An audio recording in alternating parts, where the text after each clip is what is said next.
Hello बच्चों, कैसे हैं आप सब। उम्मीद करता हूँ आप सभी बहुत अच्छे होंगे और मैं भी अच्छा हूँ। आज जो मैं आपके लिए टॉपिक लेके आया हूँ ये क्लास 12th का है और बहुत ही कॉम्प्लेक्स, बहुत ही सेंसिटिव, बहुत ही केयरफुली इसमें चलना पड़ता है।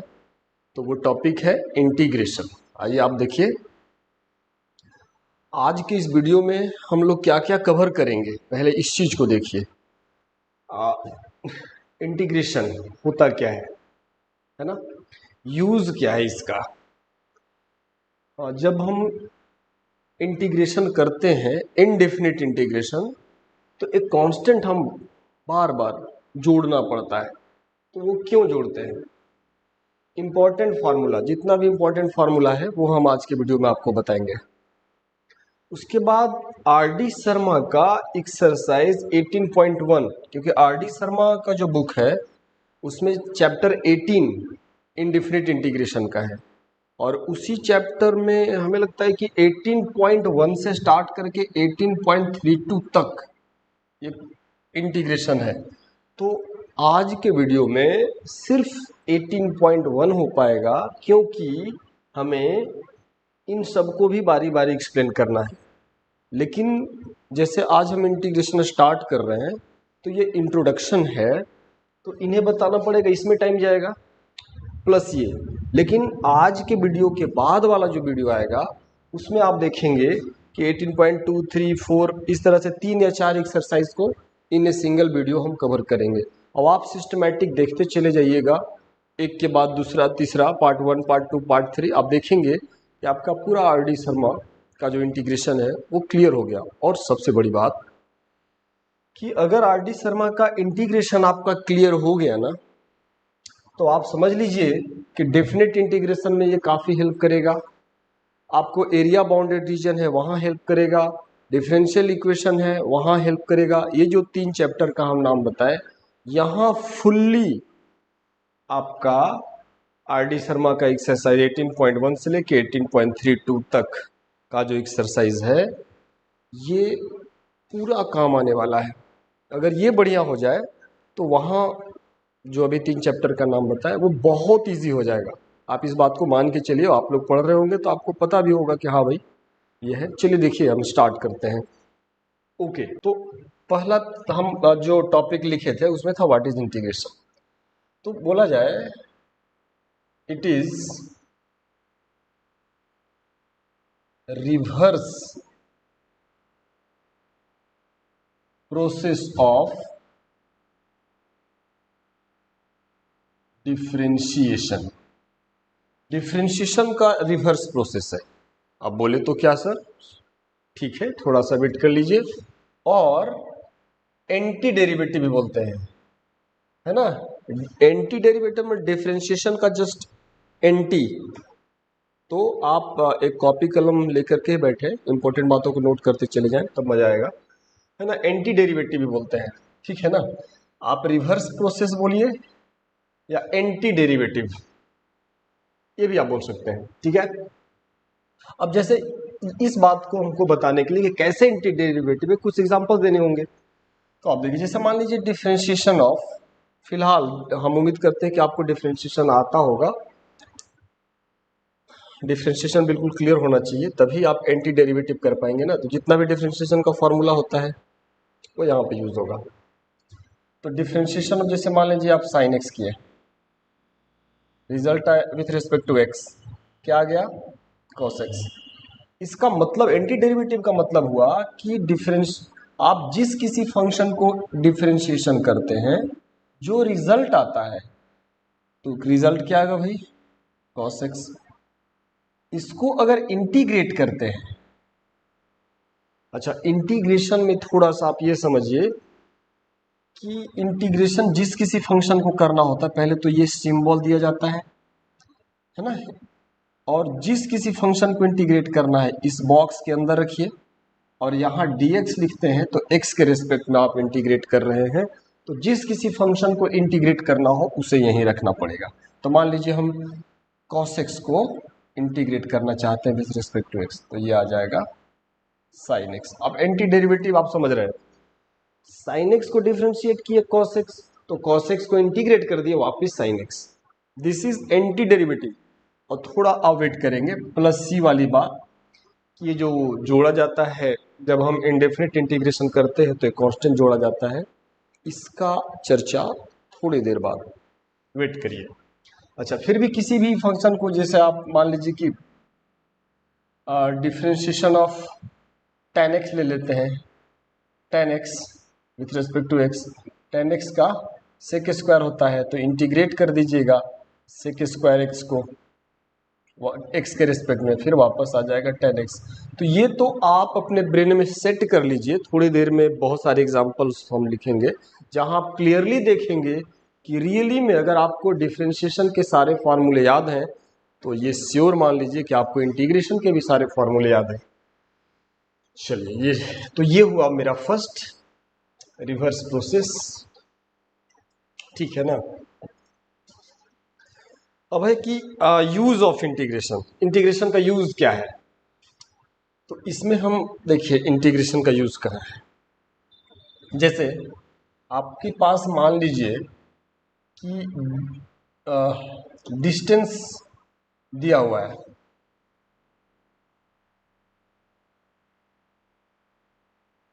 डिस्टेंस इज गिवन,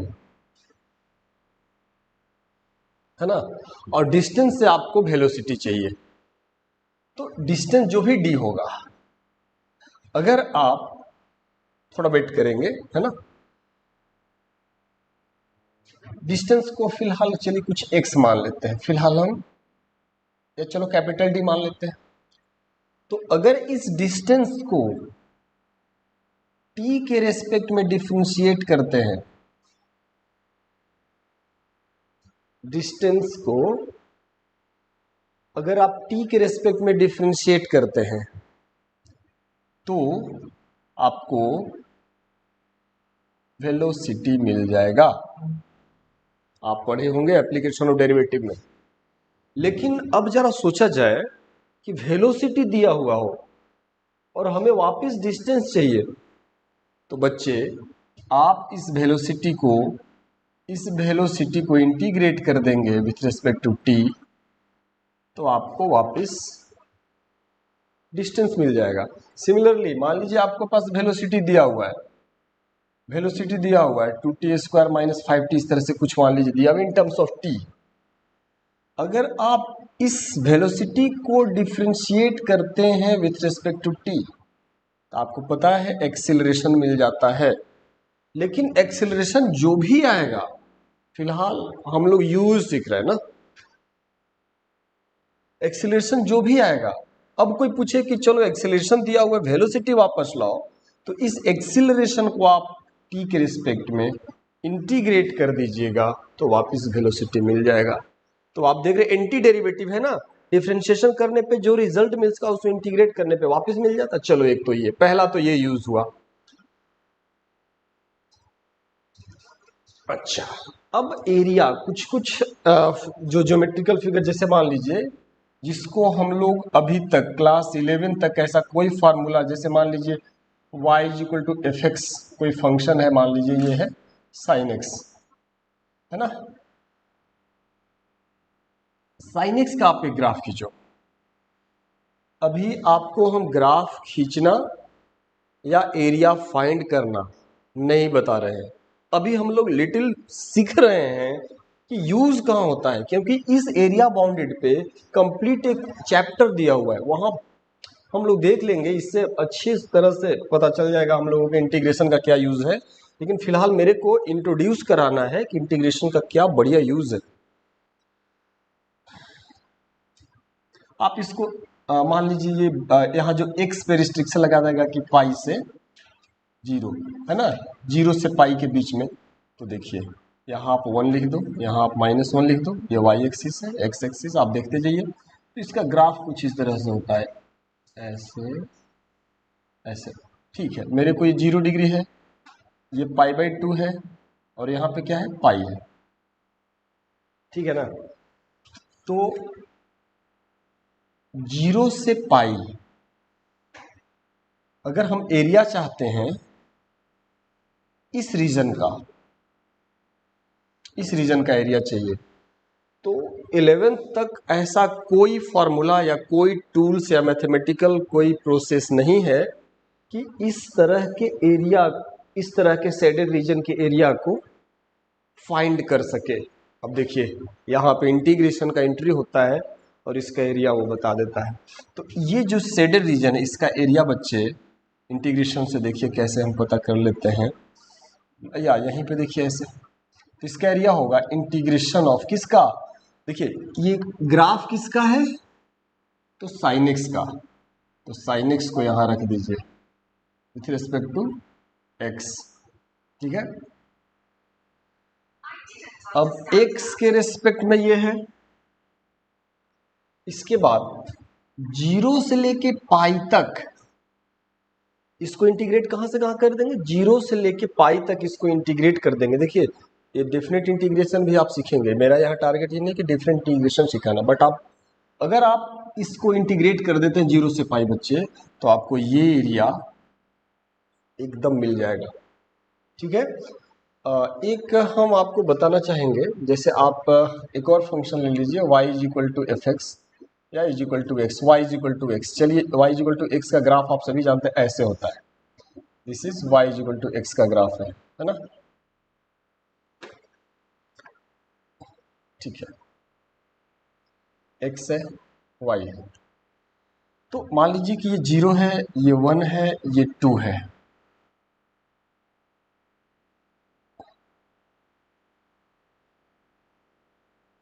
आपको एरिया चाहिए, ये पूरा एरिया चाहिए,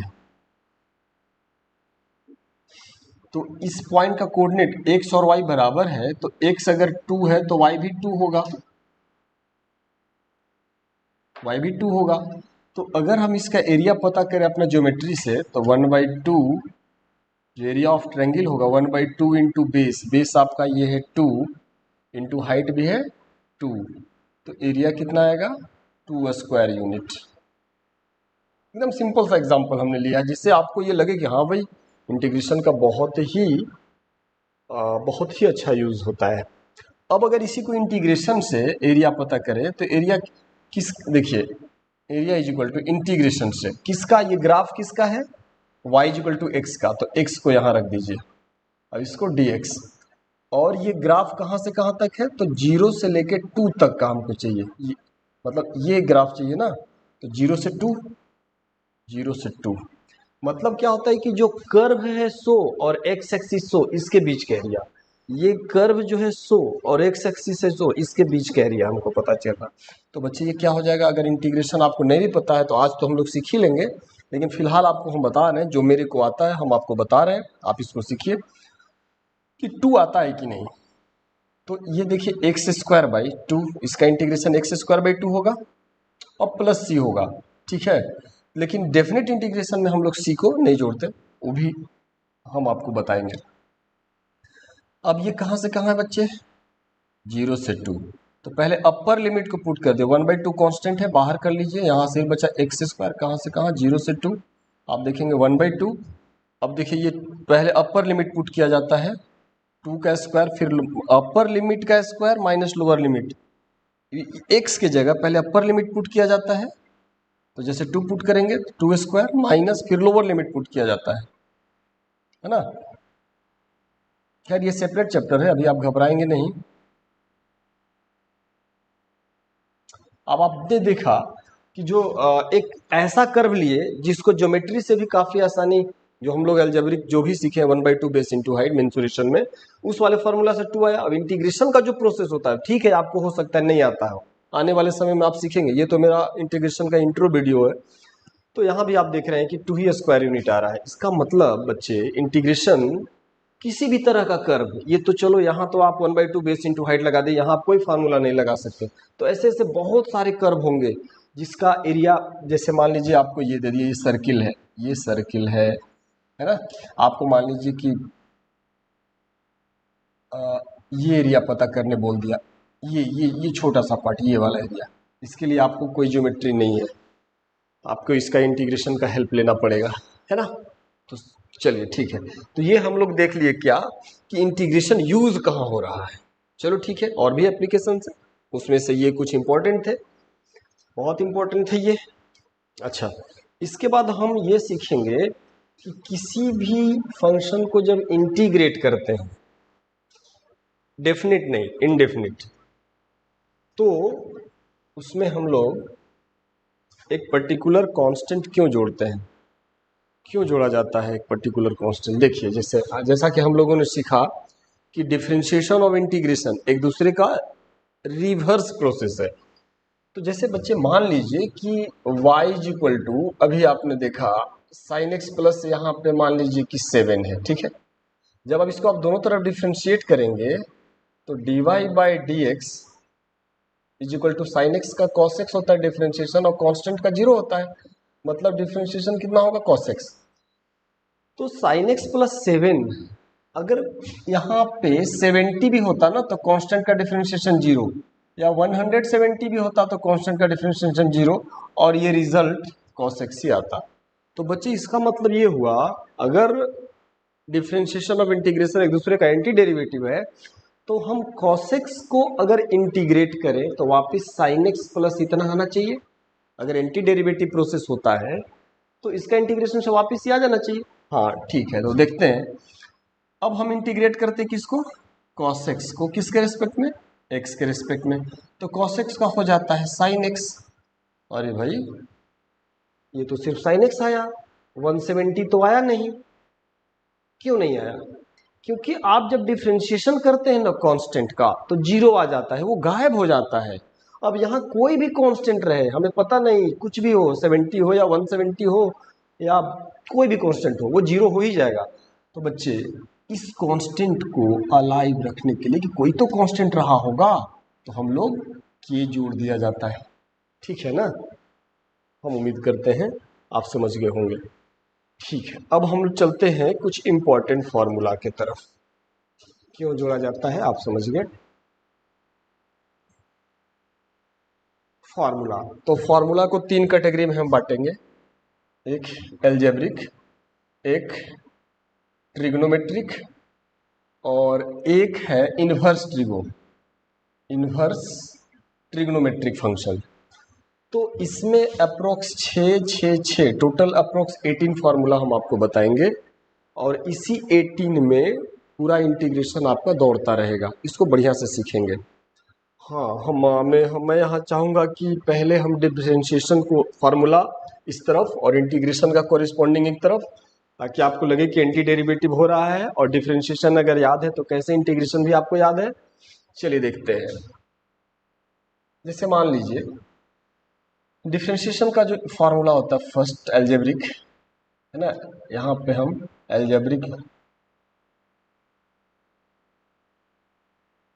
एल्जेब्रिक का बात करेंगे। जैसे differentiation of x to the power n पता करते हैं, तो क्या लिखते हैं, n x to the power n minus 1। ठीक है, इसका मतलब अगर हम इसे इंटीग्रेट करें तो वापस ही आ जाएगा, बिल्कुल 100% आता है। सेकेंड, अगर हम डिफरेंशिएशन करें log x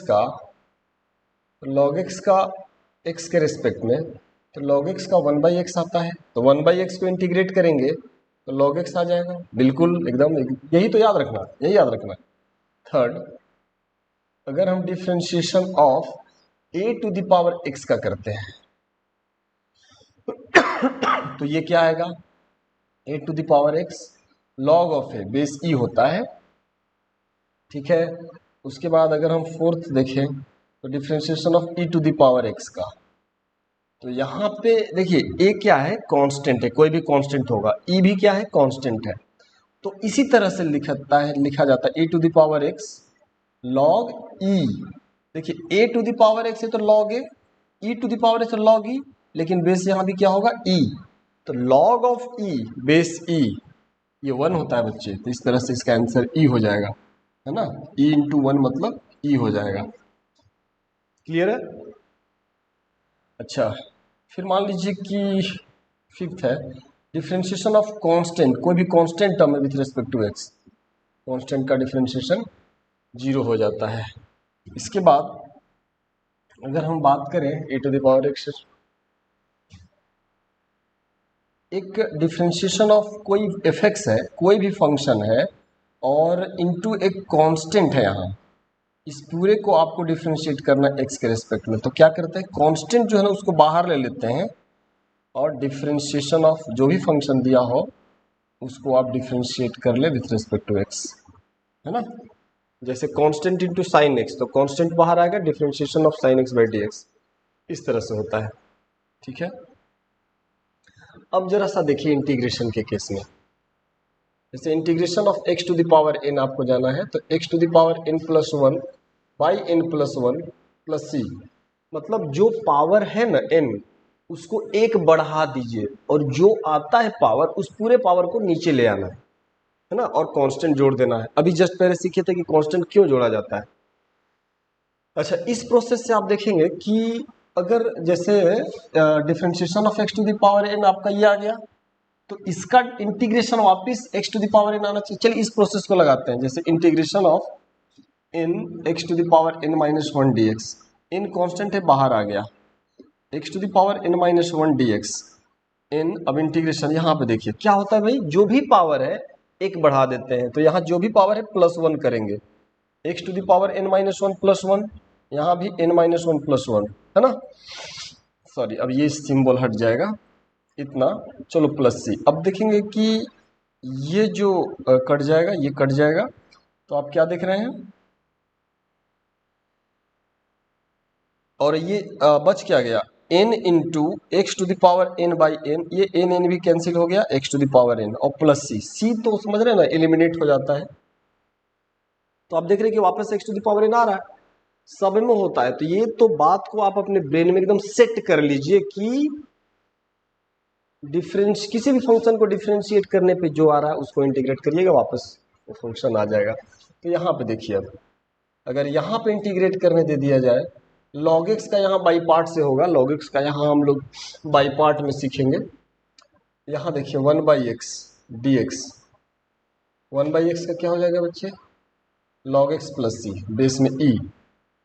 थर्ड, अगर हम लोग यहाँ इंटीग्रेट करते हैं a to the power x को, तो a to the power x by log a base e plus C. Fourth, अगर हम इंटीग्रेट करते हैं e to the power x का, तो e to the power x plus सी ही होता है। फिफ्थ, अगर इंटीग्रेट करते कोई कांस्टेंट का, है ना, तो कांस्टेंट तो बाहर आ जाएगा, c बाहर आ गया, इंटीग्रेशन ऑफ dx। अब इसमें आप देखेंगे कि dx का x हो जाता है, कैसे भाई, तो इस dx को बच्चे ऐसे भी तो लिख सकते हैं, वन इंटू डी एक्स।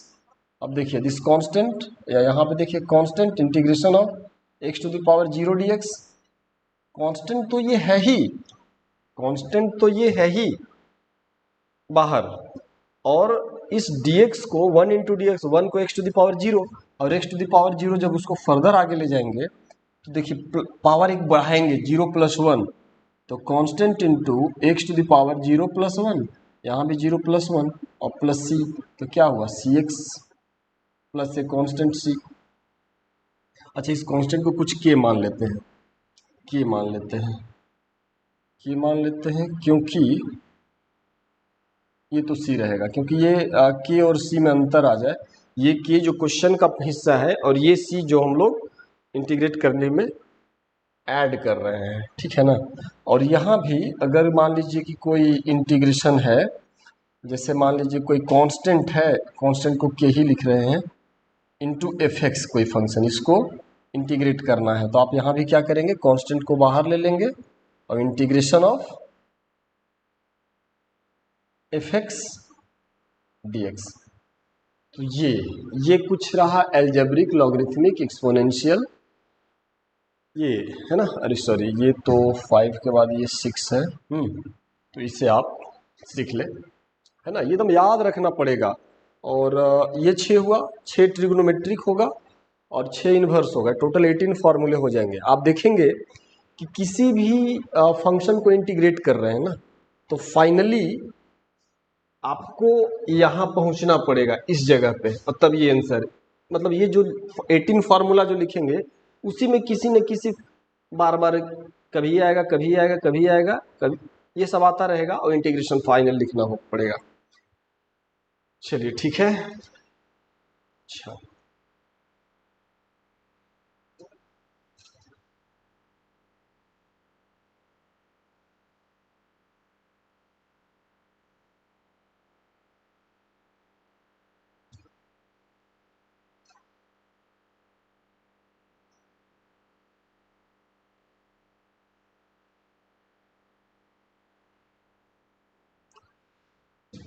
अब हम लोग देख रहे हैं ट्रिग्नोमेट्रिक फंक्शंस। ट्रिग्नोमेट्रिक फंक्शंस, तो ट्रिग्नोमेट्रिक फंक्शंस में आप क्या देखेंगे, जैसे मान लीजिए first differentiation of sine x, second differentiation of cos x, third differentiation of ten x, fourth differentiation of cot x,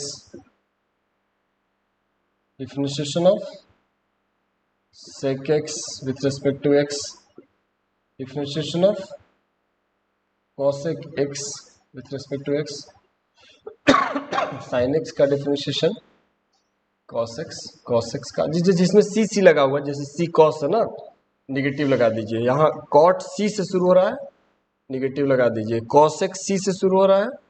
ये कोई रूल नहीं है, ये आप समझ लो कि एक इस तरह से कोई ऐसा कोई रूल नहीं है। इस तरह से चूंकि जहाँ जहाँ सी है वहाँ ऑलरेडी निगेटिव आ जा रहा है, इसलिए याद करने में थोड़ा इजी होता है। cos x का, sin x tan x का, sec square X, sec x का, sec x into tan X, cosec x का minus cosec x into cot x। तो इतना तो आप याद रखिए। अच्छा टेन, सॉरी सब सॉरी, टेन एक्स का, सेक स्क्वायर है कॉट एक्स का, minus cosec square sec X का, sec X into tan X cosec X का, minus cosec X into cot X. ठीक है ना। तो अब आप बोलेंगे कि सर अगर sine x cos x tan x cot x sec x cosec x इनका डिफरेंशिएशन ये रिजल्ट आया, तो इस रिजल्ट को इंटीग्रेट करेंगे तो वापिस इसका इंटीग्रेशन ये, इसका इंटीग्रेशन ये, इसका इंटीग्रेशन ये, इसका इंटीग्रेशन ये, एकदम 100%, कोई शक नहीं। ठीक है ना। अब हम इन्हीं सब फंक्शन का इंटीग्रेशन देखते हैं। First integration of sine x D x, integration of cos x D x, integration of ten x D x, integration of cot x dx, integration of sec x dx, integration of cosec x dx।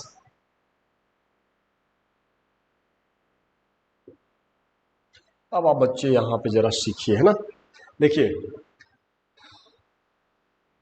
sin x का differentiation cos x, तो यहां देखिए cos x का integration sin x plus c। ठीक है ना। अब देखिए sin x का जो cos x का डिफरेंशिएशन माइनस sin x, तो माइनस sin x का इंटीग्रेशन cos x। ठीक है, मतलब cos x का अगर माइनस sin x हुआ है तो माइनस sin x का cos x होगा। लेकिन ये हम लोग कन्वेंशनली ऐसा नहीं लिखते हैं। हम लोग दोनों तरफ माइनस से मल्टीप्लाई करेंगे तो ये माइनस माइनस प्लस हो जाएगा, ये यहाँ हो जाएगा और ये प्लस सी तो रहेगा। ठीक है ना। अब ये तो ठीक है। अब बच्चे यहाँ पे आप देखेंगे कि इधर जैसे इस तरफ यहाँ पे sin x है तो sin x को इंटीग्रेट कर दिए तो cos x आ गया, यहाँ cos x है तो cos x को इंटीग्रेट कर दिए sin x आ गया। लेकिन जरा यहाँ पे जरा ये सोचिए कि tan x cot x sec x cos x वो तो कहीं इधर नहीं है ना। देखिए right side cos x sin x था तो cos x sin x को इंटीग्रेट कर दिए, तो इस तरफ sec x tan x cosec x cot x इस तरफ होना चाहिए था ना। तो बच्चे इसको, इसका जो एक्सप्लेनेशन है कि कैसे इसका रिजल्ट हम लिखने जा रहे हैं, 2 या 3 एक्सरसाइज बाद आर डी शर्मा की किताब में आपको मिलेगा, हम वहाँ आपको वो एक्सप्लेन कर देंगे। फिलहाल अभी हम सीख रहे हैं और ये इंट्रोडक्शन वीडियो है, तो सिर्फ फार्मूला आप देखिए। tan x का माइनस लॉग cos x, ये मॉडुलस लगा दिया जाता है प्लस c, क्योंकि लॉग पॉजिटिव नंबर के लिए डिफाइन है इसलिए मॉड लगा दिया जाता है। Log sin x plus c, sec x का log sec x plus tan x plus c, यहाँ भी मॉड होता है log cosec x minus cot x plus c। ये ट्रिग्नोमेट्रिक फंक्शंस है, इसे भी आपको याद रखना पड़ेगा, क्योंकि आपके पास आपके पास कोई भी फंक्शन कितना भी बड़ा क्यों ना हो, जो 18 फार्मूले लिख रहे हैं ना, आपको फाइनली वहां पे आना पड़ेगा। जैसे कुछ भी दे दिया हो, बड़ा सा कोई फंक्शन दिया हो, आप रिड्यूस करके इनमें से कहीं ना कहीं आना पड़ेगा एंड देन इसका रिजल्ट लिखना पड़ता है। अच्छा, एक और इसमें हम आगे बढ़ाते एक फार्मूला, इनवर्स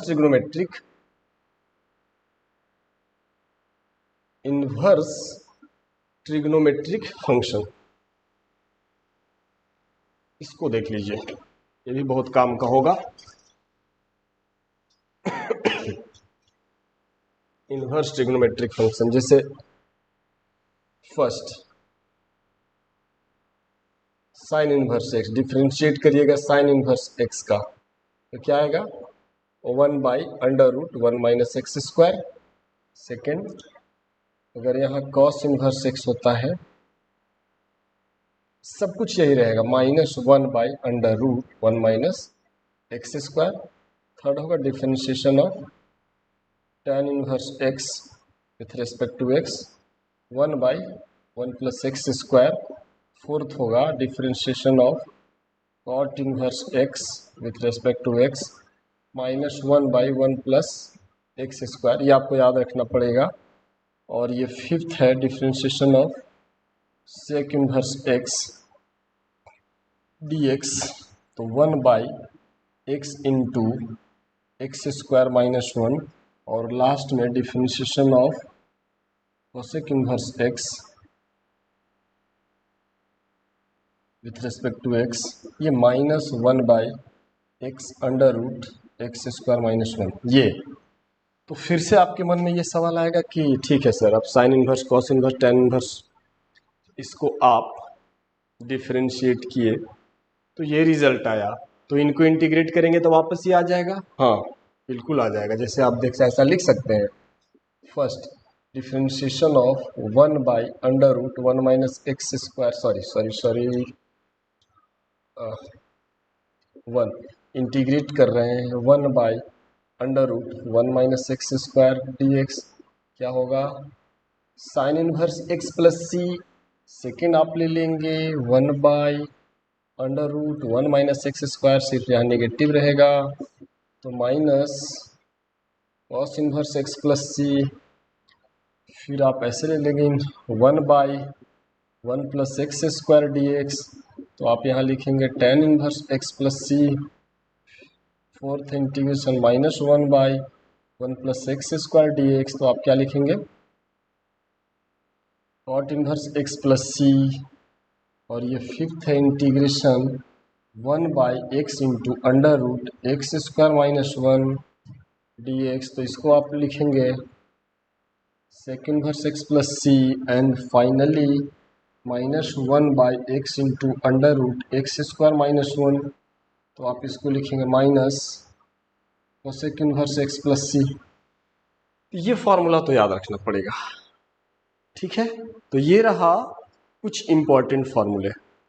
इसके बाद हम आपको बताते हैं algebra of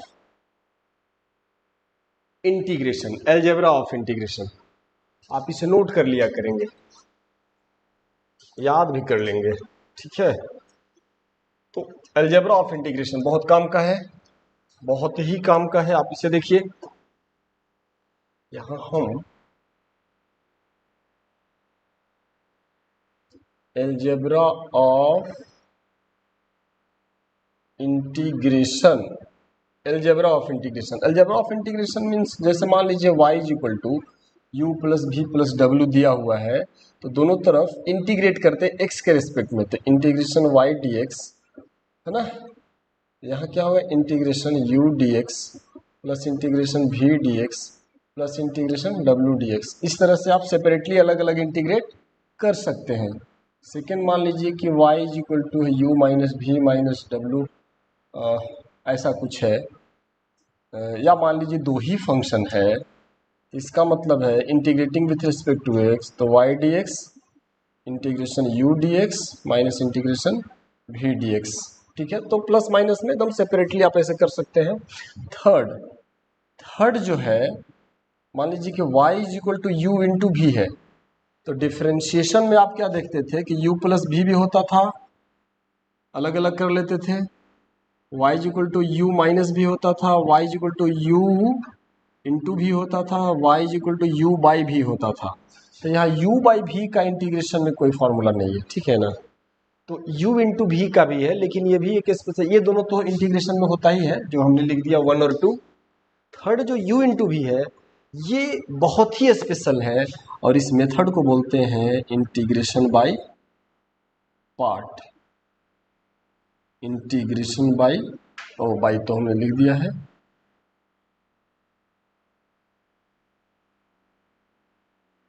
integration by part, ठीक है, इंटीग्रेशन बाय पार्ट। अब इस इंटीग्रेशन बाय पार्ट में होता क्या है, जैसे आपको कोई दो फंक्शन दिया हुआ है u इंटू भी करके, तो i जो इंटीग्रेशन होगा i is equal to u into integration of v dx। First function जो बाई पार्ट का जो रूल होता है, u इंटू भी के लिए जो रूल होता है इंटीग्रेशन में, वो बाई पार्ट का होता है। और वो बाई पार्ट का क्या होता है, क्या रूल बोलता है भाई, अगर दो फंक्शन है तो एक को u मान लीजिए दूसरे को भी, तो u into integration of v dx minus differentiation of u into integration of v, और ये जो भी आया फर्स्ट फंक्शन का डिफरेंशिएशन, सेकेंड फंक्शन का इंटीग्रेशन, और ये जो भी आया इस पूरे का फर्दर इंटीग्रेशन। देखिए इंटीग्रेशन यहां से यहां, ये पूरा जो भी रिजल्ट आएगा ना, ये जो करली ब्रैकेट के अंदर है जो भी ये रिजल्ट आएगा, फर्स्ट को डिफरेंशिएट करके सेकेंड को इंटीग्रेट करके जो भी रिजल्ट आएगा, इस पूरे को हम लोग इंटीग्रेट करेंगे x के रिस्पेक्ट में, और ये होता है बाई पार्ट रूल। अब बच्चे यहाँ पे सोचना एक होता है, थोड़ा सा हेल्प आपको मिलेगा, आइलेट रूल। आइलेट रूल क्या बोलता है कि जब हम इंटीग्रेट कर रहे होंगे तो दो फंक्शन आएगा। जैसे मान लीजिए यहाँ पे एग्जांपल हम ले लेते हैं, example integration of e to the power x into sine x, मान लीजिए आपका dx ऐसे मिल गया है ना। तो एक एक्सपोनेंशियल फंक्शन है, अब एक ट्रिग्नोमेट्रिक फंक्शन है, तो किसको u माने किसको भी, जिससे कि मेरा काम थोड़ा इजी हो जाए, तो उसके लिए रूल ये है, देखिए आइलेट याद रखेंगे, आइलेट। तो आई का मतलब इनवर्स फंक्शन, इनवर्स फंक्शन जैसे sine inverse x, cos inverse x, tan inverse x, और ये logarithmic function, logarithmic function log x वाला जो होगा, ये हो गया एलजेब्रिक। एलजेब्रिक, तो एलजेब्रिक में क्या होगा, जितना भी पोलिनोमियल फंक्शंस होंगे, T for trigonometric, trigonometric, E for exponential, exponential में आपको A to the power X, A to the power X, इस तरह का फंक्शन जो होगा उसको एक्सपोनेंशियल बोलते हैं। तो inverse, logarithmic, algebraic, trigonometric, exponential.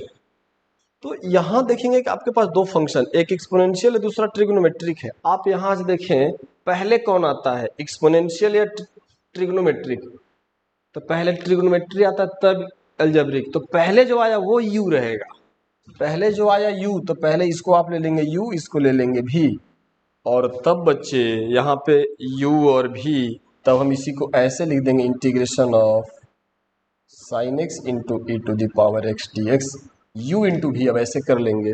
और फिर आगे बढ़ेंगे। देखिए अब u है sin x, तो यहाँ u sin x रखेंगे, v की जगह e to the power x रखेंगे, sin x e to the power x।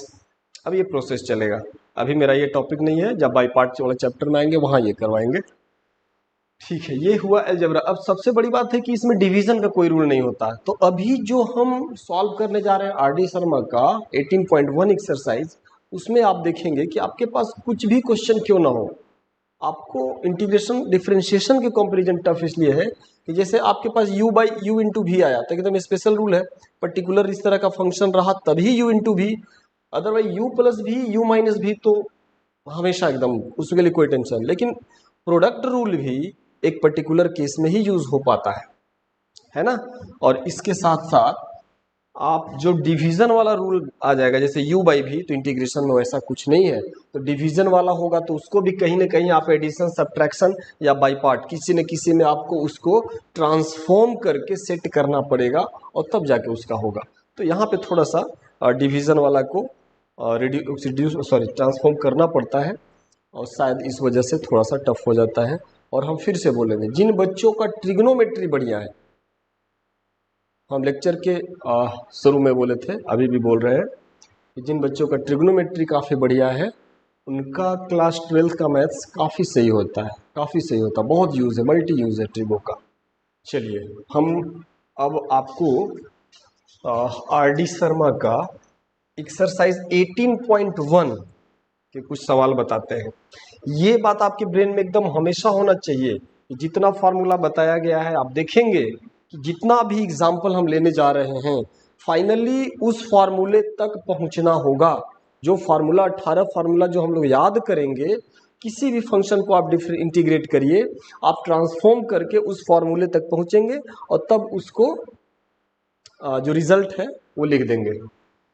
चलिए देखते हैं।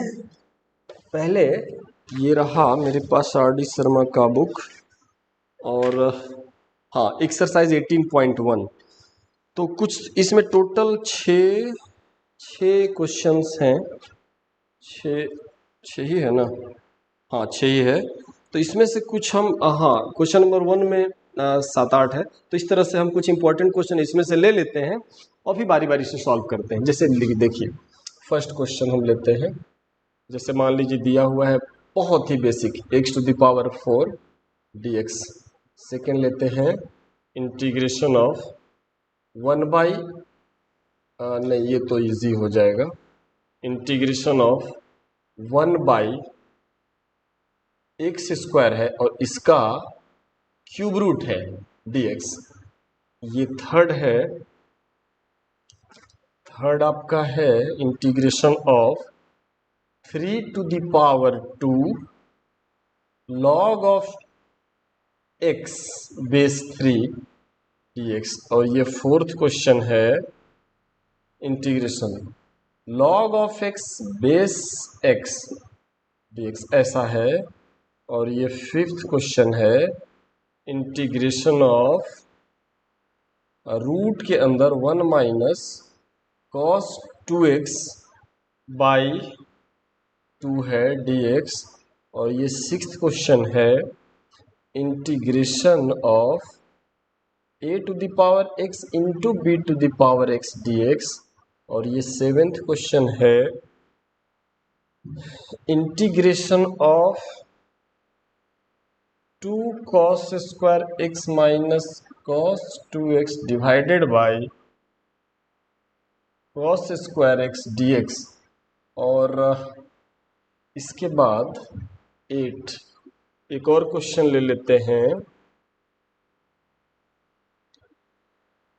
Integration of e to the power log of root x है ना डिवाइडेड बाई x dx। और एक और ले लेते हैं integration of e to the power 6 log of x base e minus e to the power 5 of log x base e divided by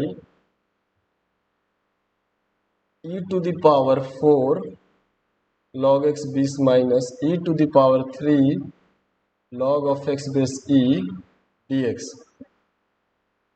है ना। तो चलिए इन सवालों को हम लोग बारी बारी से सॉल्व कर लेते हैं। 9 ही रखें, लगभग इतना सवाल ठीक ही ठाक है, इसको हम लोग बारी बारी से सॉल्व कर लेते हैं। तो शुरू करते हैं हम लोग फर्स्ट वाले से। फर्स्ट वाला integration x to the power, देखेंगे जो इजी है, x to the power 4 dx क्या होगा, x to the power 4 plus 1 by 4 plus 1 plus c। जो भी पावर होता है हम लोग सीखा है ना, integration of x to the power n dx का क्या, x to the power n plus 1 divided by n plus 1 plus c, ऐसा होता। चलिए बहुत बढ़िया। तो फाइनली इसको हम क्या लिख देंगे, x to the power 5 by 5 plus c। चलिए तो डायरेक्ट है। सेकेंड है, इंटीग्रेट करना है किसको, ये, तो जरा सा देखिए ये 1 बाई ये जो एक्स स्क्वायर है और जो क्यूब रूट है, क्यूब रूट का मतलब होता है पावर 1 बाई 3 dx। और क्या लिखेंगे इसको, 1 by x to the power, ये हो जाएगा 2 बाई 3, है ना। पावर का पावर मल्टीप्लाई होता है, 2 into 1 by 3, answer is 2 by 3। तो x to the power 2 by 3, इसको न्यूमरेटर में ले जाइए। तो न्यूमरेटर में ले जाएंगे तो x to the power minus 2 by 3 dx ऐसा हो जाएगा। अब हम अप्लाई करते हैं वही रूल जो हमने यहाँ पे इंटीग्रेशन का जो फर्स्ट रूल है। तो क्या होगा, integration of x to the power minus 2 by 3 plus 1 और माइनस 2 बाई 3 प्लस 1 और प्लस सी, सॉरी ये सिंबल हट जाएगा, इक्वल टू, और ये क्या हो जाएगा, x to the power 1 by 3, यहाँ भी हो जाएगा 1 बाई 3, ये माइनस 2 बाई 3 प्लस 1 करेंगे, ठीक है ना, और प्लस सी। और फाइनली आप ये जो 3 है न्यूमरेटर में चला जाएगा, 3 एक्स क्यूब रूट लिख सकते हैं, पावर 3 है ना, तो क्यूब रूट लिख सकते हैं। ये तो 3 तो ऊपर देखिए, ये जो 3 है ना ऊपर 3, और X to the power 1 by 3 का मतलब है cube root of X plus C, समझ गए। तो ये हुआ आपका क्वेश्चन नंबर 2, 1 हो गया, 2 हो गया। अब आप थर्ड में आइए।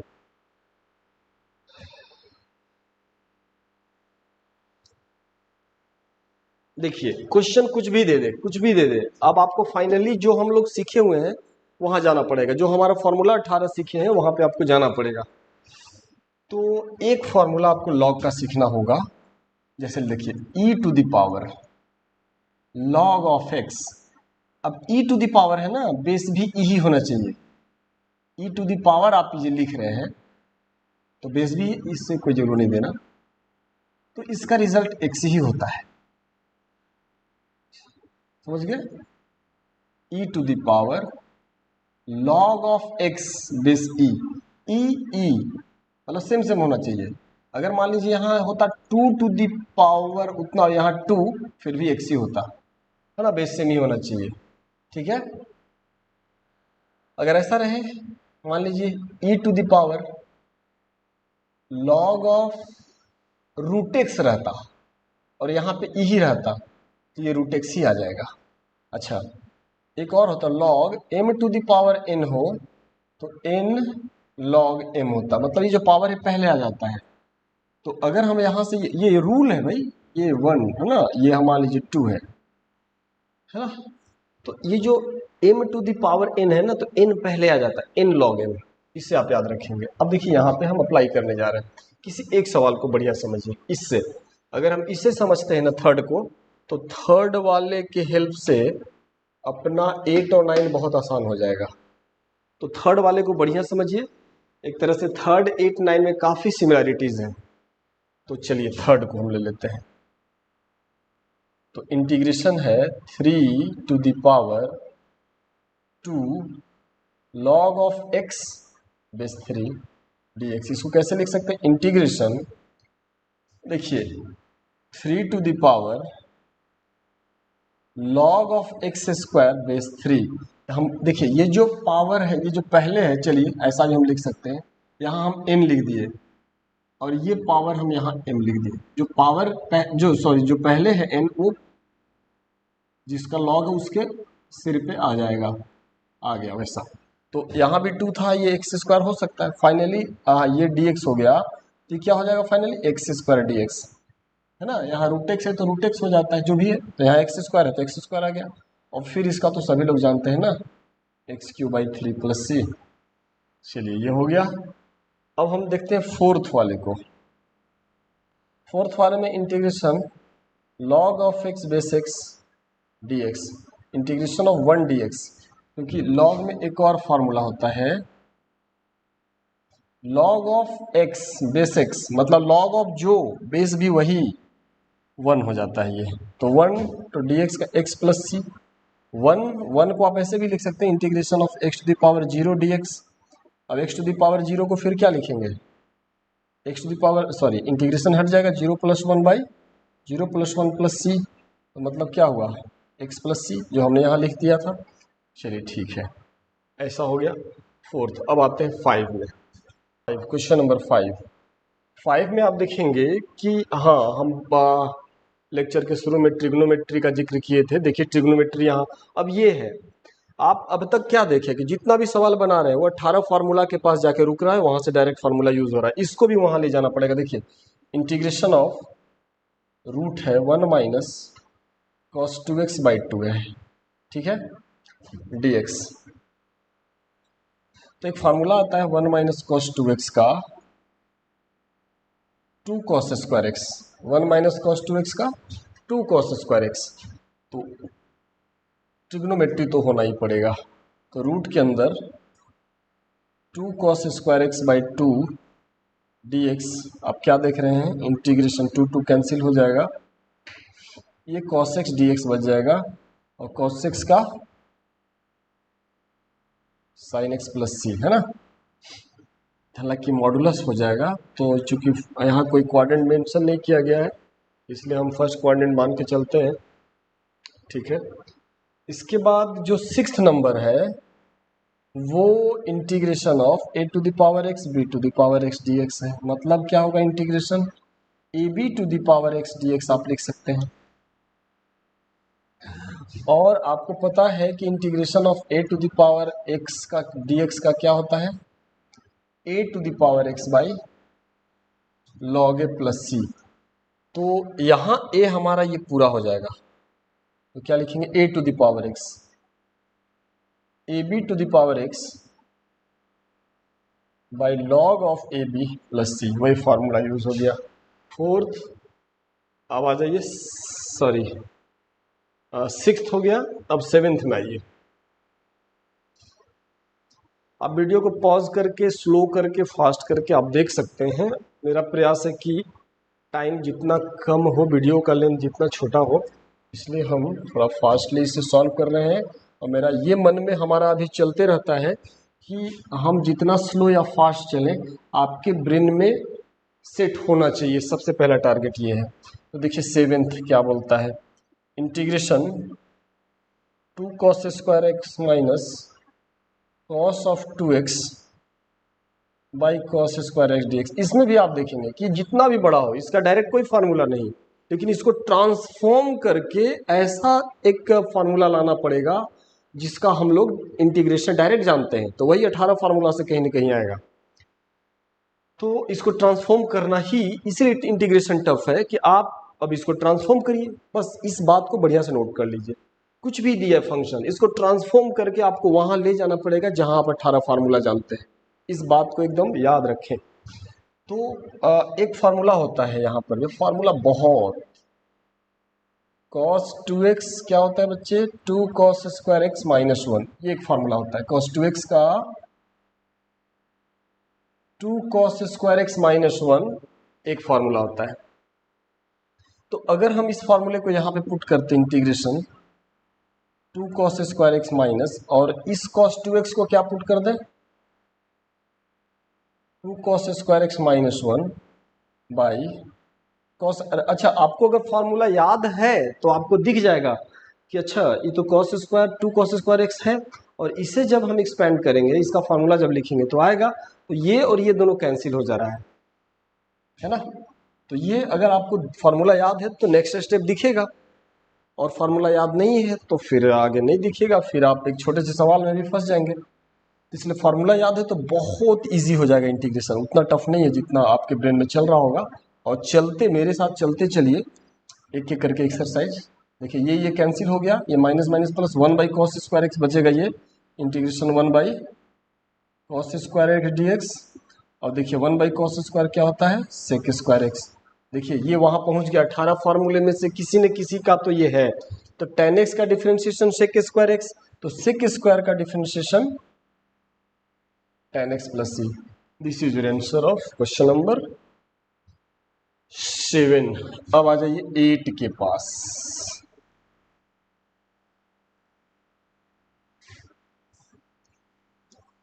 8, तो 8 का जो हम लोग सॉल्व करेंगे वो देखिए, यहाँ कुछ नहीं बेस दिया है तो ई होगा, तो integration e to the power log of root X E है ना dx, तो क्या होगा रूट एक्स dx होगा कि नहीं। ये फॉर्मूला भी तो बताए थे, अगर x है तो x से हो जाता है, e है ठीक है ना, ये आप समझ गए होंगे। तो अब हम क्या करें, यहाँ integration x to the power 1/2 dx है, रूट एक्स का मतलब 1/2, तो क्या होगा x to the power 1/2 plus 1, यहाँ भी आपका 1/2 प्लस 1 प्लस c होगा। इसका मतलब x टू द पावर 3/2 और यहाँ भी होगा 3/2 प्लस c, इसका मतलब 2/3 x to the power 3/2 plus c, है ना, ये आपका आंसर आ गया। अब फाइनली बच गया 9, तो 9 को आप देखिए, एक हम फार्मूला लिखे थे ना m log n, ऐसे लिखा है, तो इसको आप लिख सकते हैं log of n, log of n लिख दिए, जो पहले जो प्रोडक्ट में है ये ऊपर आ जाएगा, एक्सपोनेंट में आ जाएगा। तो ये जो 6 जो प्रोडक्ट में है इंटीग्रेशन, ये क्या हो जाएगा e to the power log of x to the power 6, ये जो 6 प्रोडक्ट में है ऊपर आ जाएगा एक्सपोनेंट में, और e रहेगा माइनस, ये क्या होगा e to the power log of x to the power 5 base c, ये क्या होगा e to the power log of x to the power 4 base e, minus ये क्या होगा e to the power log of x cube base e dx। अब इसका अगर लिखा जाए तो ये हो जाएगा, अगर इस फार्मूले को अगर आप अप्लाई कर दें e x to the power 6, तो ये हो जाएगा x टू द पावर 6, ये हो जाएगा आपका x टू द पावर 5, ये हो गया आपका x टू द पावर 4।